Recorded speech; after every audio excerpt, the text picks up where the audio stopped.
we zien gesignaleerd.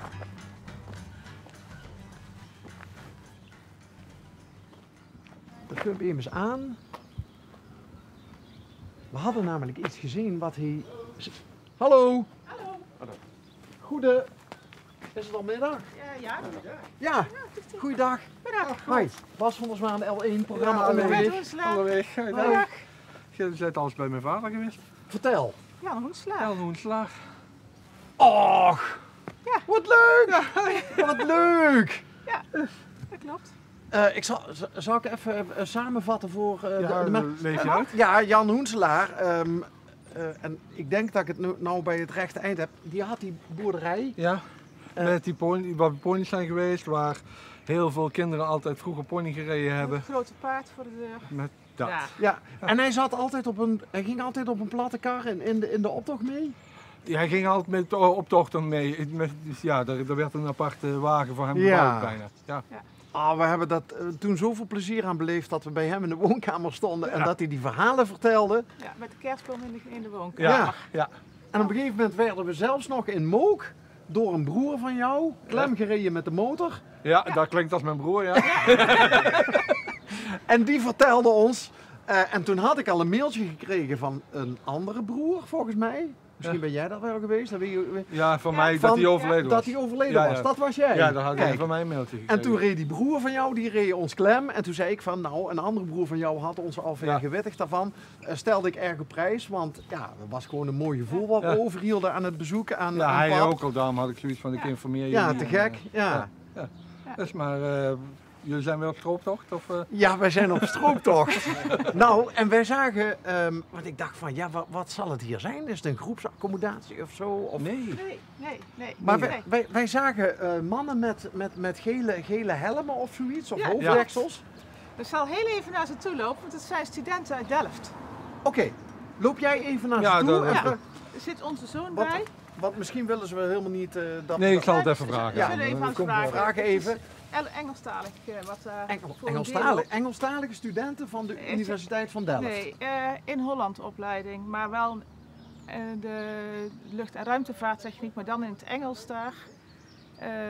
Lucht- en ruimtevaarttechniek. Ja, Zijn ze een raket aan het lanceren of zo? we zijn niet aan het lanceren, maar Maar, daar het word ik zijn heel- wel een groep jongens die bouwen, net als dat je andere groepen hebben die bijvoorbeeld van die solarauto's bouwen in Eindhoven, Ja. bouwen deze groepen raketten.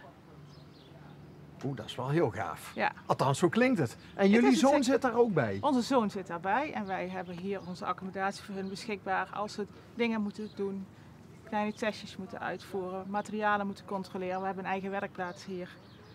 Want je zegt onze accommodatie. Wat voor Ja. accommodatie is het? Want het ziet er wel Het heel is leuk gewoon een uit. normaal woonhuis, Ja. maar wij hebben paarden. Dat komt natuurlijk ook door mijn schoonvader, maar omdat ik zelf ook rijd. Wij hebben hier een werkplaats achter zitten, een lounge.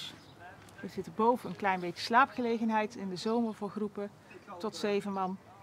Dus het is toch een beetje een En daar groepsaccommodatie. kunnen ook meisjes en de groepen paardrijden komt hier ook met ponykampen. Dus En- hier en, wordt ja, eigenlijk van de alles. traditie van pap wordt hier een beetje Ja, voortgezet. Ja, meer dan een beetje, ja. Ja, mijn vader deed dat ook altijd samen met ons.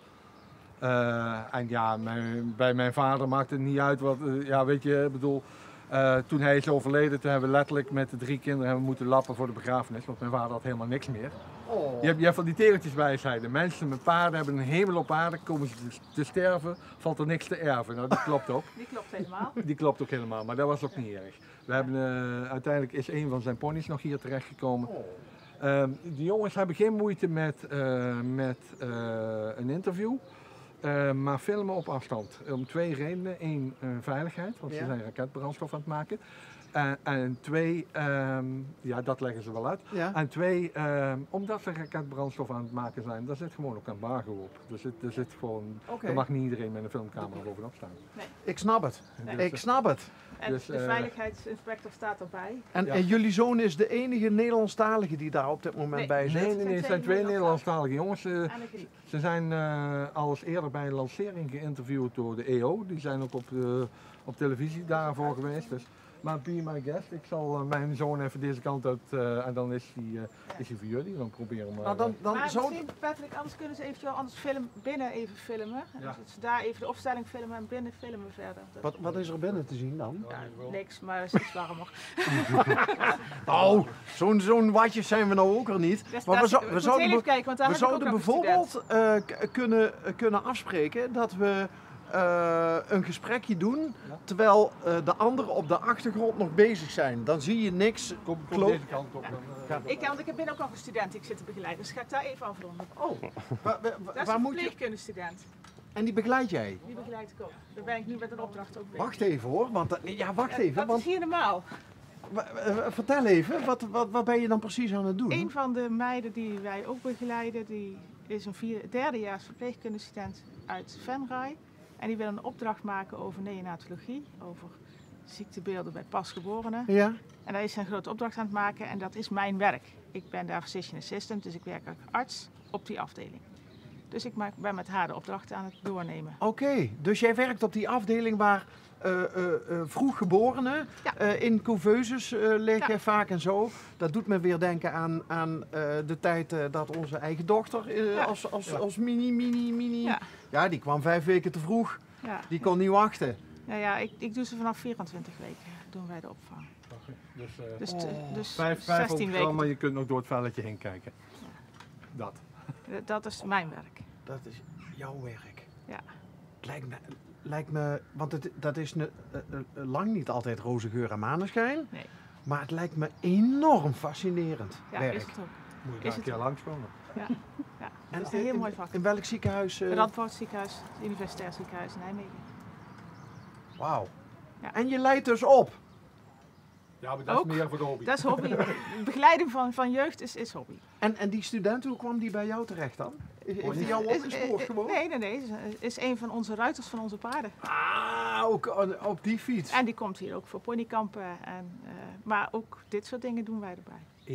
Evie komt hier nou, een jaar of 8 denk 10 ik. jaar. 10 jaar al, ja. Ja, ze is 19. Dus dat hebben wij ook in de stal al altijd gedaan. We hebben daar kinderen begeleid met sollicitatiegesprekken. We hebben ze geholpen met het maken van scripties. En dit is ook een De scriptie. begeleiding ging veel verder dan alleen maar op het paard zetten. Is dit ook een beetje wat je van pap hebt meegekregen? Anderen helpen Ja, dat en voor sowieso. anderen klaarstaan? Ja. Ja, maar sterker nog, ik denk dat ons papa met de ponies niet had gekund zonder ons. Dus dat is wel... het logo wappert daar nog steeds. Dat is nog steeds... Dit is ons logo, hè? De H van Hoenselaar. ja, en de De S S van van Verstokken. En alle kleuren erbij, dus iedereen is inclusief. Mijn dochter wat heeft... goed. Dat is het logo van onze dochter, wat eronder geplakt is in Ja. kleuren. Dus je ziet hier een verdere ontwikkeling eigenlijk van wat er op de stal was Ja. in Melsbeek. Dat is en ons gezin en inderdaad Wat een goed verhaal. iedereen is welkom. En leg nog even uit, waarom had pap dat nooit zonder jullie gekund? Zonder zijn kinderen? Omdat de organisatie eromheen, dat was voor mijn vader eigenlijk te moeilijk. Ja. Dus wij organiseerden het. Wij organiseerden ook dat de kinderen op een gegeven moment zelfstandig werden. We hadden daar een groep met kinderen. We hebben een format georganiseerd voor groepsoudsten. En die zorgden ervoor dat de stallen gedaan werden. Die zorgden ervoor dat de ruiters in de gaten gehouden werden. En wij stuurden in het begin ter plekke de groepsoudsten aan. Maar we zijn later verhuisd naar Duiven. En toen stuurden we van daaruit de groepsoudsten aan. En dat ging gewoon als dieren. En dus Daar je was had goed over eigenlijk, nagedacht. Jan had een bedrijf met op een gegeven moment 32 ponies en er zaten heel veel ruiters bij van 6 tot 18 jaar. Ja. Maar hij was ook een oudere man, dus die kon het niet alleen aan. Die moest ook hulp hebben. Met 32 ponies kun je niet alleen. Dus we hebben groepen gemaakt en ze hebben een soort van zelfsturend geheel geworden. Wij Maar hadden alle Jan- twee, Slim, hoor. hebben alle twee een baan, dus wij konden er niet fulltime bij zijn. Ja. En het systeem van groepsoudsten, dat hanteerden wij op de ponykampen altijd. En toen wij daar verhuisden, hebben we datzelfde systeem helemaal op stal ingevoerd. En die meiden die hebben daar eigenlijk, ja, de Met meiden, name meiden. ja, met name meiden, maar die zijn inmiddels 35, 36 jaar. Ja. De jongste ploeg daarvan. En die komt nog steeds bij elkaar, die helpt elkaar nog steeds en die weet elkaar nog steeds te vinden. Maar die waren toen als groepsoudste, dat waren dan een man of 5 of 6, die dan de oudste waren van die 32. En die runden het bedrijf en wij op afstand. Maar we hebben met enige regelmaat moeten uitleggen dat wij daar echt niet woonden, omdat wij bijna iedere avond er waren als er wat was met de paarden. Maar mooi is dat, hè? Dat zich dat nog steeds... Mijn vader maakte het mogelijk en wij voerden het uit. Ja. En dat merkte hij op meer van de dingen die hij altijd gedaan Ik wil had. heel graag dit soort dingen. En we gingen op kamp en we regelden van alles. En dat wou hij ook heel graag. Het regelstuk zat bij ons. Was En dat hij trouwens deed jullie zoon die net even Ja, polshoogte? Hoe Ja, heet die? die Jondag. Ja, Jondag? Jondag. J-O-N-D-A-R. Waar is die naam van afgeleid? Van een boek van Jane Auel, De Stam van de Holenberen. Dat gaat over een meisje Ayla. En in het tweede boek ontmoet zij een man die heet Jondala. Maar Jondala, Hoensela. Dus toen hebben we dat van Jondala gemaakt. En hoe korten jullie het af? Jondag. Nee, gewoon Jondag. Jondag. Wil die zelf ook? Ja. Ja, nee, dan ben ik goed voorbereid als ik nou op hem afstap.